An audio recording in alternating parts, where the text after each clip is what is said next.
সবশেষে বলবো মকর রাশির পার্টনারের জন্য এমন দুটো টিপস যা আপনার সাথে আপনার পার্টনারের বিবাহিত জীবন বা প্রেম জীবনকে আরো সুন্দর করে তুলবে। এর মধ্যে এক নম্বর হলো যে মকর রাশির মানুষকে কিন্তু একটা ফুল এনে আই লাভ ইউ বলে ভুলভাল কথা বলে ইমপ্রেস করার চেষ্টা করবেন না। এই মানুষগুলিকে নিরাপত্তা দিন, এই মানুষগুলোর পাশে থাকুন, এই মানুষগুলোর যখন জ্বর হবে তখন তার সেবা করুন, যখন তার দরকার হবে তখন তার পাশে থাকুন, এই মানুষগুলো যখন কাজ করবে তখন তার সামনে এক কাপ চা নিয়ে যান, এক গ্লাস জল দিন, ঠান্ডা জল দিন। এই মানুষগুলো কিন্তু নিরাপত্তা খোঁজে, এই মানুষগুলো কিন্তু স্টেবিলিটি দেখে, এই মানুষগুলো আপনার মুখের কথায় ভুলবে না। মকর রাশির মানুষ কিন্তু শুধু রোম্যান্স ভালোবাসা খোঁজে না, এই রাশির মানুষ এমন একজন মানুষ চায় পার্টনার হিসাবে যে তার সমস্ত দায়িত্ব ভাগ করে নেবে, সারা জীবন ধরে সমস্ত দায়িত্ব পালন করবে। কিছু কিছু মানুষ আছে জানেন তো, যাদের দেখে কিন্তু ভীষণ স্ট্রিক্ট মনে হয়, খুব শক্ত মনের মনে হয় যেদের ইমোশন খুবই কম, অত্যন্ত বাস্তববাদী। কথাটা বেশ খানিকটাই ঠিক, কিন্তু একবার যদি এই মানুষগুলোর কাছের মানুষ হওয়ার সুযোগ আপনি পান, তাহলে দেখবেন কাছের মানুষ হয়ে গেলে বা কাছের মানুষের জন্য এই মানুষগুলোর ব্যবহার কিন্তু সম্পূর্ণ বিপরীত। মানে মনের দিক থেকে এই মানুষগুলো ভীষণ নরম, ভীষণ আবেগপ্রবণ, ভীষণ ভালোবাসাময়, কিন্তু বাইরে থেকে দেখে কিন্তু সেটা বোঝা যায় না। আর এই মানুষগুলো হলো মকর রাশির মানুষ। এই মকর রাশির অধিপতি কিন্তু শনি। নমস্কার, আমি চিত্রা ভট্টাচার্য। আর আজকের ভিডিওতে কিন্তু আমি এই মকর রাশির মানুষদের বিবাহিত জীবন, প্রেম জীবন নিয়ে আলোচনা করেছি। কেমন হয় এই রাশির মানুষগুলোর ভালোবাসার জীবন, কেমন পার্টনার এরা পছন্দ করেন, কি কি করলে এই মানুষগুলোর মন পাওয়া যায়। তো আপনি যদি মকর রাশির হয়ে থাকেন, ভিডিওটি তো অবশ্যই আপনার জন্য। আপনার পার্টনার বা কাছের মানুষও যদি মকর রাশির হয়ে থাকে, তাহলেও কিন্তু ভিডিওটা আপনার জন্য। কারণ এই ভিডিওটা কিন্তু আপনাকে আপনার পার্টনারকে বুঝতে সাহায্য করবে, কিভাবে এই মকর রাশির বিবাহিত জীবন আরও ভালো হতে পারে, কি কি করলে ভালো হতে পারে, সেই সমস্ত বিষয়গুলো নিয়ে আলোচনা করেছি। আর একটা কথা, কোন কোন রাশির মানুষের সাথে এই মকরের বিবাহিত জীবন, প্রেম জীবন সুখের হয়, সুন্দর হয়, আর কোন কোন রাশির মানুষের সাথে ঠিক অতটা জমে না, সেইগুলো নিয়েও কিন্তু ডিটেল আলোচনা করেছি। আর সব শেষে থাকবে মকরের পার্টনারের জন্য কিছু টিপস, যাতে সম্পর্ক আরও সুন্দর হয়। তো সম্পূর্ণটা জানতে কিন্তু কোথাও স্কিপ করবেন না, সম্পূর্ণ ভিডিওটা দেখতে থাকুন। দেখুন, মকর এমন একটা রাশি, যে রাশির মানুষ কিন্তু সহজে কারোর প্রেমে পড়ে না। মানে লাভ এট ফার্স্ট সাইট এটা হয় না। যদি টিনেজও হয় তাহলেও হয় না, যদি হয় তাহলে কিন্তু সেটা খুব ব্যতিক্রম। মানে অন্যান্য ব্যাপারগুলোও সেখানে দেখতে হবে, এটা শুধু রাশিভিত্তিক একটা আলোচনা হচ্ছে। জেনারেলি কিন্তু মকরের মানুষ কিন্তু এক দেখাতেই কারোর প্রেমে পড়ে না। এই মানুষগুলো কিন্তু ধীরে ধীরে কোনো সম্পর্কে যেতে পছন্দ করে, খুব ধীরে ধীরে। ধরুন দুটো ডেটে গেল, আপনি মকরকে বাড়িতে ছাড়তে এলেন, কিছুদিন আপনারা কথা বললেন, ফোনে হোক মেসেজে হোক, বা সে যদি আপনার কোনো আশেপাশে থাকে বা পড়াশোনার জায়গায় থাকে, তো সেভাবে ধীরে ধীরে আলাপ হলো। মানে মকর কিন্তু ধীরে ধীরে ব্যাপারটার মধ্যে এগোয়, ধীরে ধীরে এগোয়, ধীরে ধীরে কিন্তু লক্ষ্য করে আপনার ব্যবহার কীরকম, আপনি কি জাতীয় মানুষ, আপনার পছন্দ কীরকম, মানে খুব সূক্ষ্মভাবে কিন্তু আপনাকে নোটিশ করবে। শেষ পর্যন্ত মকর যদি দেখে যে এই সম্পর্কটা একটা স্টেবিলিটি আছে, বা আপনার জীবনে কিছু করার একটা তাগিদ আছে, তখনই কিন্তু মকর সেই সম্পর্কটার দিকে এগোয়। মানে সম্পর্কের স্টেবিলিটি তো দেখেই, আপনি জীবনে কি করতে চান, আপনার জীবনে কোনো স্টেবিলিটি আছে কিনা সেটাও দেখে। মকর রাশির মানুষ না এরকম খুব কম হয় যে তার পার্টনার, ধরুন আপনি মকর রাশির একটি মেয়ে, আপনি যেই ছেলেটিকে পছন্দ করছেন বা বিয়ের জন্য যাকে চুজ করছেন, তার টাকা পয়সা বা আপনার চাকরি ব্যবসা স্টেবল কীরকম সেটাও কিন্তু আপনি দেখবেন। মানে মকর রাশির মানুষ কিন্তু এই যে একটা মেটেরিয়ালিস্টিক যেই স্টেবিলিটি, এটা কিন্তু ভীষণ পছন্দ করে। আপনি যদি এই জিনিসটা মকরকে দিতে পারেন, মকর কিন্তু তখন সম্পর্কে এগোতে পারে। তার মানে আমি বলছি না কিন্তু যে মকর শুধু ওটাই দেখে। মকর অত্যন্ত বাস্তববাদী একটি রাশি। মকর রাশির মানুষ সম্পর্কে, বিয়ের পরে কিভাবে জীবনটা চলবে, সেই ব্যাপারগুলোকেও কিন্তু অত্যন্ত মানে মূল্য দেন, নজর দেন সেই দিকটায়। আর আপনি যদি ধরুন মকর রাশির কোনো পুরুষ হয়ে থাকেন, সেক্ষেত্রে আপনার এই রিলেশনটার মধ্যে স্টেবিলিটি কতটা, অপরপক্ষের মানুষ কীরকম, বা এটাও হয় যে অনেক সময় আপনি প্রেম ভালোবাসার থেকে নিজের কেরিয়ারের দিকে মনোযোগটা বেশি দিলেন। এটা হয় কি জানেন তো, মকর রাশির মানুষ যদি ফিলও করে না ভিতরে ভেতরে যে অপরপক্ষের প্রতি একটা টান জন্মাচ্ছে, সেক্ষেত্রেও কিন্তু নিজের মনকে বারবার বোঝায় যে এইদিকে মন দিয়ে সময় নষ্ট করার থেকে নিজের কেরিয়ারের দিকে মন দেওয়াটা অনেক বেশি কাজের। মানে ধরুন মকর রাশির একজন মানুষ তার কাউকে ভালো লাগছে, সে তখন ভাববে যে এই রিলেশনটার সাথে জড়িয়ে গেলে আমার কাজের কোনো ক্ষতি হবে না, তো বেস্ট হয় আমি এই সময়টা নিজের কেরিয়ারের দিকে মন দিই, কেরিয়ারটা একবার সুন্দর করে তৈরি করে নিই, ভালোবাসা তো জীবনে আসবে যাবে, ওরকম পেয়ে যাবো। মানে মকর রাশি প্রেম ভালোবাসা তার মধ্যে আছে, চায়ও, কিন্তু নিজের কেরিয়ার, নিজের কাজ, ম্যাটেরিয়ালিস্টিক যেই সুখ সুবিধাগুলো মকর কিন্তু এটা পেতে ভীষণ পছন্দ করে। তাই কোনো পুরুষ যদি হয় ম্যাক্সিমাম সময় নিজের কেরিয়ারের দিকে মন, কোনো মেয়ে কিন্তু তার নিজের কেরিয়ার প্লাস পার্টনারের কেরিয়ার এই দিকটা ভীষণ লক্ষ্য করেন। তাই ধুম করে মকর রাশির মানুষের প্রেমে পড়া প্রায় হয়ই না। খুব এক্সেপশনাল কেস না হলে কিন্তু এটা হয় না যে দেখলো আবেগে ভেসে গেল, প্রেমে পড়ে গেল, বিয়ে করে নিল, এটা হয় না। মকর রাশি একটু মানে কনভেনশনাল রিজিড হয়ে থাকে এই বিষয়ে, মানে প্রেম ভালোবাসার ব্যাপারে খুব স্টেবল একজন পার্সনকে পছন্দ করে, যেই মানুষটার মধ্যে স্টেবিলিটি আছে, যেই মানুষটা ভদ্র ভালো, বা নিজের কাজটাও কিন্তু দেখে যে নিজের কাজ কখনো হ্যাম্পার হবে না, তো অনেক ভাবনা চিন্তা করে ধীরে ধীরে এই মানুষগুলো কিন্তু বিয়ে করার জন্য একটু বেশ সময় নিয়ে থাকে। অনেক সময় 30 হয়ে যায় আজকালকার যুগে, অনেক সময় লেট 30 হয়ে যায়। আর যদি দেখা যায় যে কোনো মকর রাশির মানুষ একটু তাড়াতাড়ি বিয়ে করে নিয়েছেন, ধরুন 21, 22, 25-এর মধ্যে, সেক্ষেত্রে কিন্তু পরিবারের একটা চাপ বা অন্যরকম চাপ বা খুব এক্সেপশনাল কেসে সেটা হতে পারে। তা না হলে মকর রাশির মানুষ কিন্তু প্রেম ভালোবাসায় যেতে, বিয়ে করতে একটু সময় নেন এবং যথেষ্ট চিন্তা ভাবনা করে স্টেবিলিটি দেখেই সেই সম্পর্কে এগোতে পছন্দ করেন। আর একটা ব্যাপার কি জানেন তো, এই মকর রাশির মানুষের সাথে কিন্তু কনভারসেশন যদি ঠিক না রাখেন, প্রথম ডেটে যাচ্ছেন, প্রথম দেখা করতে যাচ্ছেন, সেই সময় যদি আপনি এমন কোনো কথা বলেন যেটা সেই মানুষকে একটু অন্যরকম কিছু ইঙ্গিত দিচ্ছে, মানে অন্যভাবে কথাটা বলেন, এই মানুষ কিন্তু সঙ্গে সঙ্গে সেই সম্পর্ক থেকে পেছনে চলে আসবে। মানে অন্য মানুষের যদি বুঝতে সময়ও লাগে, মকরের কিন্তু বুঝতে টাইম লাগে না, কারণ মকর রাশির অধিপতি কিন্তু শনি। এই শনিদেব কিন্তু যখন মকর রাশির অধিপতি, এটা কিন্তু মানুষকে জাজ করতে পারে ভালো। অপরপক্ষের মানুষের উদ্দেশ্য কি, আপনি কি সত্যি তাকে ভালোবাসছেন, না তার পেছনে আপনার কোনো তার অর্থের দিকে বা তার শারীরিক সৌন্দর্যের দিকে, মানে এইটা জাতীয় কোনো মোটিভ আছে, বা আপনি কোনো খারাপ বাজে ইঙ্গিতে তার সাথে কথা বলছেন, এটা কিন্তু মকর ধরে ফেলবে, আর সেই মুহূর্তে কিন্তু সেই সম্পর্ক থেকে সরে আসবে। তাই এই মকর রাশির মন পেতে কিন্তু আপনাকে অথেন্টিক এবং জেনুইন হতে হবে। একমাত্র জেনুইন পার্সনকেই কিন্তু মকর পছন্দ করে, কারণ মকর ধরে ফেলে আপনার উদ্দেশ্যটা। আপনার যদি কোনো খারাপ উদ্দেশ্য থাকে, মকর ধরে ফেলবে এবং সেই সম্পর্কেই আসবে না। মকর যে কোনো সম্পর্কে আসার আগে বহু সময় নেয়, বহু সময় নেয়। মকরের বহু ক্ষেত্রেই দেখা গেছে যে মকরের মানুষকে আপনি প্রপোজ করছেন, মকরের মানুষ সেটা নিয়ে ভাবছে, সময় নিচ্ছে, হয়ে গেল কিছুদিন, কিছু মাস সময় নিচ্ছে। ধীরে ধীরে যদি মকরের মধ্যে কোনো ফিলিংস তৈরিও হয়, ও কিন্তু নিজের মধ্যেও ফিলিংসটাকে আটকে রাখে, অনেক সময় আটকে রাখে, ভাবে যে এটা করলে আমার কাজে ডিস্টার্ব হবে না, তো এটা করলে আমার অন্যভাবে অন্য কিছু, মানে ভীষণ কাজ পাগল মানুষ হয়, ভীষণ টাকা পয়সা ধন সম্পত্তি কিভাবে রোজগার করবে, বাস্তববাদী মানুষ। এদেরকে কিন্তু ওই হাওয়ায় হাওয়ায় একটা কবিতা বলে একটা ফুল গিফট করে কিছুতেই ইমপ্রেস করা যাবে না, সময় নেবে। কিন্তু মকর যদি কোনো সম্পর্কে একবার রাজি হয়ে যায়, মন থেকে স্বীকার করে নেয়, তাহলে কিন্তু মকর সেই সম্পর্কটা চালিয়ে যায়, মন দিয়ে দেয়। সেই সময় কিন্তু আপনি বুঝতে পারবেন মকরের একটা অন্য রূপ, মকরের ভেতরের যে নরম মানুষটা তখন বেরিয়ে আসবে। মকর রাশির মানুষের হাসি খুব সুন্দর হয়। মকর রাশির মানুষ যদি আপনার সাথে হেসে কথা বলে, মকর রাশির মানুষ যদি তার জীবনের স্ট্রাগলের গল্প আপনাকে বলে, তার দুঃখের কথা আপনাকে বলে, তাহলে বুঝবেন কিন্তু আপনি মকরের কাছের মানুষ হয়ে গেছেন। আর মকর রাশির মানুষ একবার কোনো সম্পর্কে প্রবেশ করলে সারা জীবন কিন্তু সেই সম্পর্কটাকে সুন্দরভাবে চালিয়ে নিয়ে যাওয়ার চেষ্টা করে।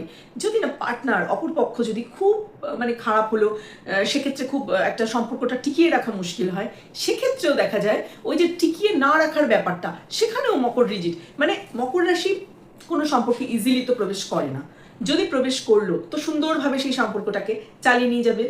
আর যদি ধরুন সেখান থেকে কোনো পার্টনারের দিক থেকে কোনো নেগেটিভিটি আসছে, এই যে শত্রুতা, এটাও কিন্তু মকর ভুলতে পারে না। সেটাও কিন্তু যে ভুলে টুলে গিয়ে তাড়াতাড়ি করে গিয়ে যে অন্য জায়গায় নিজের মতন করে শুরু করবে ইজিলি, এটাও কিন্তু মকরের জন্য ভীষণ কষ্টকর হয়। মানে মকর রাশির পক্ষে কিন্তু কোনো সম্পর্কে ঢুকতেও সময় লাগে এবং কোনো সম্পর্ক থেকে বেরোতেও সময় লাগে। যদি প্রথম জীবনে কোনো প্রেম ভালোবাসা হয়ে থাকে, সেটা ভোলাও কিন্তু মকরের জন্য খুব কষ্ট। আর মকর মনে করে কি, ধরুন মকর রাশির মানুষের সাথে কোনো একটা মানুষের একটা মানে প্রেম সম্পর্ক বা বিবাহিত সম্পর্ক আছে, এবং কিছুদিন পরে সেই সম্পর্কটার মধ্যে একটা তিক্ততা শুরু হয়েছে, মানে দুজন আলাদা হয়ে গেছে। সেক্ষেত্রেও কিন্তু মকর রাশির মানুষ যদি আলাদাও থাকে, ধরুন 6 মাস, 1 বছর, 2 বছর হয়ে গেছে, তাদের মধ্যে কোনো সম্পর্ক নেই, মকর রাশি দুম করে আর একটা সম্পর্কে জড়াবে না। সে মনে করবে যে ঠিক আছে, একটা ভুল বোঝাবুঝি হয়েছে, দূরত্ব হয়েছে, বা অপর পক্ষের মানুষটার একটা প্রবলেম ক্রিয়েট করেছে, ঠিক হয়ে যাবে। 1 দিন, 3 বছর, 4 বছর, 3 মাস, 6 মাস পরে ধীরে ধীরে ব্যাপারটা ঠিক হয়ে যাবে। মানে যদি ধরুন মকর রাশি আপনার পার্টনার আর আপনার সাথে তার বিচ্ছেদ হয়েছে, সে কিন্তু বিচ্ছেদ একটা, সে ভাবতে পারে যে বর্তমানে কথা হচ্ছে না, কিন্তু ওটাকেই একদম পার্মানেন্ট মনে করে যে দুম করে আর একটা সম্পর্কে জড়িয়ে পড়বে বা মন থেকে মেনে নেবে সেই বিচ্ছেদটা, এটাও কিন্তু মকর করে না। ও 1 বছর 2 বছর ভাবছি যে ওর মতন আছে, আমি আমার মতন আছি, ঠিক আছে, কাজকর্ম করি, আবার পরে ঠিক হয়ে যাবে সব। সে তার ভুল বুঝতে পারবে বা কোনোভাবে ব্যাপারটা ঠিক হয়ে যাবে। মকর রাশি কিন্তু সম্পর্ক ছেড়ে দেওয়ার ব্যাপারেও খুব রিজিড, দুম করে পারে না। ছোটবেলার কোনো প্রেম ভুলতে সময় নেয়, কোনো মানুষকে ছাড়তেও পারে না, ভালোবাসতে পারে মন দিয়ে। আবার শত্রুও যদি হয়ে যায় মকর আপনার, শত্রুতাও কিন্তু নেভাতে পারে একদম মন দিয়ে। মানে এই দুটো ক্ষেত্রেই কিন্তু মকর জবরদস্ত। মানে সম্পর্কে ঢুকে গেছে, ভালোবাসছে প্রচন্ড, আবার শত্রু হয়ে গেছে, শত্রুতাটাও পালন করছে প্রচন্ড। মানে মকর একটু রিজিড। আর এটা কিন্তু পজিটিভ আর নেগেটিভ দুভাবেই। এই মকর রাশির মানুষ ধরুন কোনো সম্পর্কে আছে, আপনার সাথে ঝগড়া হয়ে গেল, তাহলেও কিন্তু মকর রাশির মানুষ দুম করে আপনাকে ব্লক করে দিল, আপনার বাড়ির লোককে ব্লক করে দিল, বন্ধু বান্ধবদের ব্লক করে দিল, এটা মানে খুব কম দেখা যায়। ওটা কিন্তু করবে না। হ্যাঁ, যে রাগ করে ধুম করে, মানে হঠকারী ডিসিশনটা কিন্তু মকর নেয় না, সেখানেও একটা সময় দিয়ে দিল। আর মকর রাশির মানুষের কিন্তু অনেক ক্ষেত্রেই হাসিটা খুব সুন্দর হয়। জীবনের কিন্তু অনেক স্ট্রাগল থাকে, মকরকে যে কোনো কাজের জন্য অনেকটা স্ট্রাগল করতে হয়। যেমন যেমন বয়স বাড়ে, স্টেবিলিটি কিন্তু ধীরে ধীরে আসে। এই মকর রাশির মানুষের কিন্তু একটু অন্যান্য বিষয় নিয়েও একটু কষ্ট থাকে। কিন্তু ধরুন আপনি মকরের ভালোবাসার মানুষ, আপনার সাথে মকরের একটা প্রেম সম্পর্ক হয়েছে বা বিবাহিত সম্পর্ক হয়েছে, সেক্ষেত্রে যদি দেখেন যে আপনারা যখন একান্তে থাকবেন, সেই সময় মকর খুব হাসছে, অন্তর থেকে ওঠা যেই হাসি সেইটা, বা সে তার দুঃখের কথা আপনার সাথে শেয়ার করছে, তাহলে কিন্তু বুঝবেন মকর আপনাকে সত্যিই ভালোবাসে। কারণ মকর রাশি কিন্তু সবার সাথে এটা করতে পারে না। মন খুলে হাসি বলুন বা মন খুলে ভেতরের যে দুঃখ কষ্ট সেটা শেয়ার করা, যাত্রার সাথে কিন্তু মকর করবে না।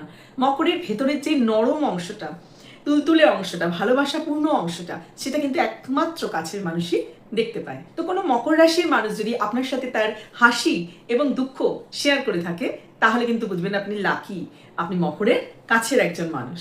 বিবাহিত জীবনে কিন্তু মকর তার পার্টনারের জন্য, সংসারের জন্য প্রাণপাত করে থাকে। এমনটাও দেখা যায় যে দুজনেই কাজ করছে, মকরের পার্টনারও অফিস বা কোনো ব্যবসা কোনো কাজ করছে, মকরও করছে। সেক্ষেত্রে যদি মকর দেখে যে পার্টনারের একটু পরিশ্রম হচ্ছে, মকরও পরিশ্রম করেছে, কিন্তু সবসময় চেষ্টা করে কি না ঘরটাকে সুন্দর করে গুছিয়ে একটু গরম গরম খাবার বানিয়ে পার্টনারকে দেওয়া, তার ভালো মন্দের দিকে নজর রাখা, ভীষণ নজর রাখতে পারে। মকরের পার্টনারকে কিন্তু মকর কখনোই কন্ট্রোল করার চেষ্টা করে না, তাকে যথেষ্ট স্বাধীনতা দিয়ে থাকে, কাজ করার স্বাধীনতা, ভাবনা চিন্তার স্বাধীনতা। কিন্তু মকর রাশি যেহেতু একটু স্টেবিলিটি পছন্দ করে, তাই মকর রাশির মানুষ যদি দেখে যে তার পার্টনার সেক্ষেত্রে সেই জায়গাগুলো লঙ্ঘন করছে, মানে স্টেবিলিটির জন্য অতটা পরিশ্রম করছে না বা ঠিক সৎভাবে সম্পর্কটার মধ্যে বা কাজের মধ্যে থাকছে না, সেক্ষেত্রে কিন্তু দু একটা উপদেশ, অ্যাডভাইস দেয়, কিন্তু সবসময় কন্ট্রোল করার চেষ্টা এটা কিন্তু মকর ট্রাই করে না।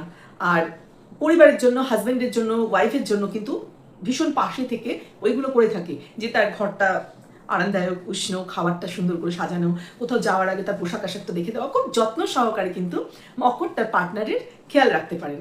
কিন্তু কি বলুন তো, যদি কোনো কারণে সম্পর্কটা না টেকে, সবসময় তো আর শুধু মকর কোনো সম্পর্ক টেকাতে পারবে না।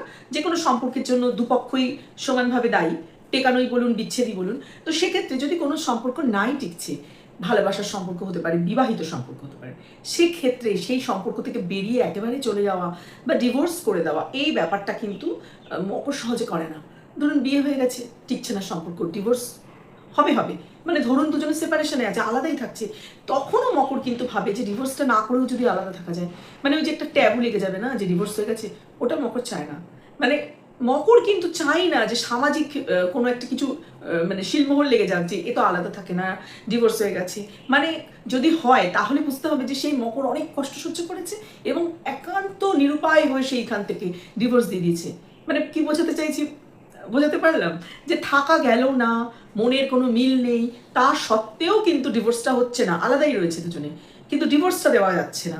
সেটাও কিন্তু মকর রাশি চেষ্টা করে যে শেষ পর্যন্ত যদি ডিভোর্স না করে ওই বিবাহিত সম্পর্কটা টিকিয়ে রাখা যায়। মানে কি বলুন তো, নতুনভাবে কোনো কিছু ভাববো, নতুন চিন্তা করব, মানে ওই জাতীয় জিনিসটা কিন্তু পারে না। মানে ভালোবাসার ক্ষেত্রেই হোক, শত্রুতা নেভানোর ক্ষেত্রেই হোক, কোনো সম্পর্কে প্রবেশ করার আগে বলুন, প্রবেশ করে বলুন বা ছাড়ার সময় বলুন, মকর কিন্তু একটু রিজিড, যেটা করবে সেটাতেই টিকে থাকতে একটু বেশি পছন্দ করে। এই তো গেল প্রেম আর বিবাহিত জীবনে মকর কেমন হয়। চলুন এবার দেখা যাক যে কোন কোন রাশির মানুষের সাথে মকর রাশির কম্প্যাটিবিলিটিটা খুব সুন্দর হয়। এই ক্ষেত্রে প্রথমেই যেই রাশিটার নাম মনে আসে সেটা হলো বৃষ রাশি। মকর পৃথ্বীতত্ত্বের একটি রাশি, বৃষ পৃথ্বীতত্ত্বের একটি রাশি। মকর হলো শনিদেব দেবের রাশি, আর বৃষ হলো শুক্রের দ্বারা পরিচালিত একটি রাশি। এই কম্বিনেশনটা জানেন তো দারুণ, মানে শুক্র আর শনির যেই কম্বিনেশনটা সেটা তো দারুণ। এক পক্ষ ধরুন ভীষণ ভালোবাসতে পারে, আর এক পক্ষ ভালোবাসা দিতে পারে, দুজনের মধ্যে স্টেবিলিটি রয়েছে, দুজনেই ধীর স্থির, দুজনেই সুন্দরভাবে কাজ করে, দুজনেরই মেটেরিয়ালিস্টিক যেই চাহিদাগুলো সেটা রয়েছে। টাকা পয়সা কী করে রোজগার হবে, কিভাবে আরও অ্যাসেট তৈরি হবে, সম্পর্কের ক্ষেত্রেই বলুন আর ধন সম্পত্তির ক্ষেত্রেই বলুন, যে কোনো ক্ষেত্রেই বলুন, এই দুটো রাশি কিন্তু অত্যন্ত স্টেবল। তাই মকরের সাথে যদি বৃষ রাশির মানুষের বিবাহিত সম্পর্ক স্থাপন করা যায়, এটা কিন্তু একটা বেস্ট কম্বিনেশন। দ্বিতীয় যেই রাশিটির নাম সেটা হলো কন্যা রাশি। কন্যা রাশিও কিন্তু একটা স্টেবল রাশি, ভীষণ বুদ্ধিমান একটি রাশি। মকর আর কন্যা কিন্তু একে অপরকে খুব ভালো বুঝতে পারে। এই দুটো রাশি কিন্তু ধৈর্যশীল, দুটো রাশি কিন্তু পরিশ্রমী। যদি ধরুন কখনো দুজনের মধ্যে মতের অমিল হচ্ছে, ঝগড়া হচ্ছে, বিবাহিত সম্পর্কে হতেই পারে, সেক্ষেত্রেও কিন্তু এই দুজনেই কিন্তু ধীর স্থির হয়ে লজিক দিয়ে ঝামেলাটা মিটিয়ে ফেলে, বেশি দিন সেটা থাকে না। আর এই রাশি দুটোর সাথে যদি বিবাহিত সম্পর্ক স্থাপন করা যায়, এরা কিন্তু একে অপরের উন্নতিতে সহায়ক হতে পারে। 3 নম্বরে যে রাশিটির নাম করতে হয় সেটা হলো মীন রাশি। মীন রাশি অত্যন্ত আবেগপ্রবণ একটা রাশি। মীন রাশি কিন্তু জলতত্ত্বের রাশি, কিন্তু মকর আপনার পৃথ্বীতত্ত্বের। তবুও মীনের সাথে মকরের জুটিও কিন্তু বেশ ভালো। মানে ধরুন বিবাহের প্রথম কিছু বছর যদি দুজনের মধ্যে একটু ভুল বোঝাবুঝি হয়ও, কারণ মকর খুব স্থির রাশি, আবেগ প্রকাশ কম, মীন একটু আবেগপ্রবণ রাশি, ধীরে ধীরে কিন্তু সম্পর্কটার মধ্যে স্টেবিলিটি বাড়ে।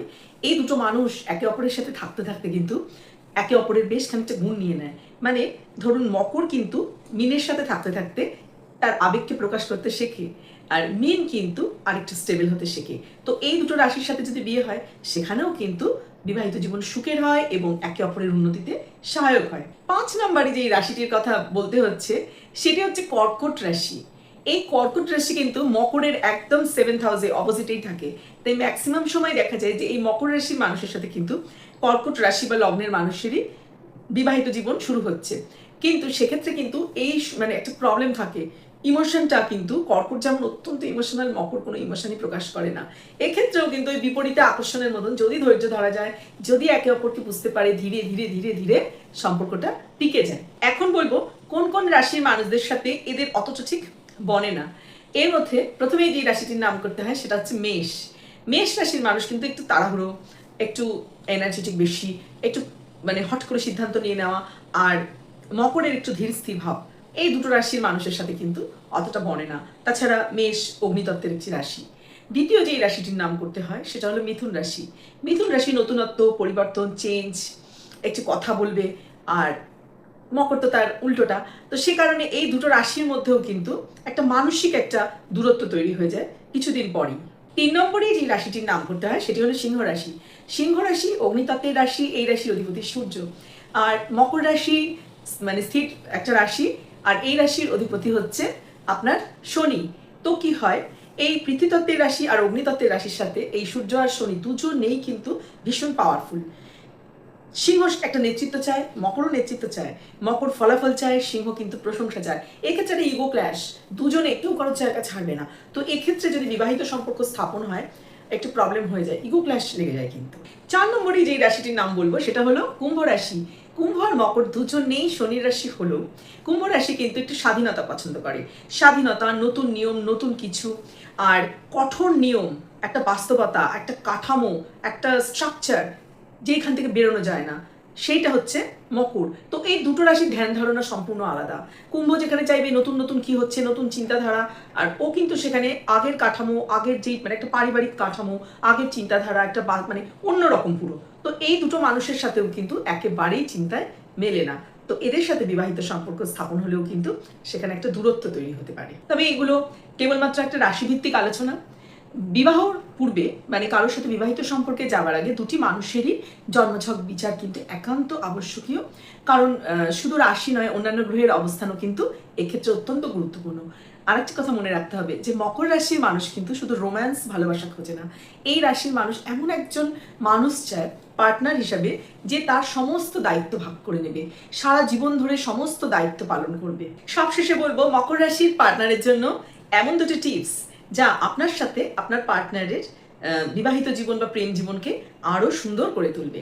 এর মধ্যে 1 নম্বর হলো যে মকর রাশির মানুষকে কিন্তু একটা ফুল এনে আই লাভ ইউ বলে ভুলভাল কথা বলে ইমপ্রেস করার চেষ্টা করবেন না। এই মানুষগুলিকে নিরাপত্তা দিন, এই মানুষগুলোর পাশে থাকুন, এই মানুষগুলোর যখন জ্বর হবে তখন তার সেবা করুন, যখন তার দরকার হবে তখন তার পাশে থাকুন। এই মানুষগুলো যখন কাজ করবে তখন তার সামনে এক কাপ চা নিয়ে যান, 1 গ্লাস জল দিন, ঠান্ডা জল দিন। এই মানুষগুলো কিন্তু নিরাপত্তা খোঁজে, এই মানুষগুলো কিন্তু স্টেবিলিটি দেখে, এই মানুষগুলো আপনার মুখের কথায় ভুলবে না। 2 নম্বর, ফাইন্যান্সিয়ালি আরো গ্রোথ করার চেষ্টা করুন। কিভাবে নিজের কাজকর্মে আরো উন্নতি করবেন, আরো বাড়াবেন, টাকা পয়সা আরো রোজগার করতে পারবেন, সেই দিকে নজর দিন। এটা কিন্তু মকর রাশির মানুষ ভীষণ পছন্দ করে। আর বিশ্বস্ত থাকার চেষ্টা করুন, সঙ্গী বা সঙ্গিনীকে একদমই ঠকাবেন না। কারণ মকর রাশির মানুষ যেমন ভালোবাসতে পারে, সে কিন্তু সমানভাবে শত্রুতাও নেভাতে পারে। এটা আপনাকে মনে রাখতে হবে। সবশেষে বলি, খুব ভালো থাকবেন, শরীরের যত্ন নেবেন, মনের যত্ন নেবেন। আপনার কি রাশি আর আপনার পার্টনারেরই বা কি রাশি কমেন্ট করতে পারেন কিন্তু। আর ভিডিওটি যদি ভালো লাগে অবশ্যই একটি লাইক করে দেবেন, শেয়ার করতে পারেন মকর রাশির কোনো বন্ধু বান্ধব আত্মীয় স্বজনের সাথে। আর এইরকমই আরো ইনফরমেটিভ ভিডিও পেতে চ্যানেলটিকে সাবস্ক্রাইবও করে রাখতে পারেন।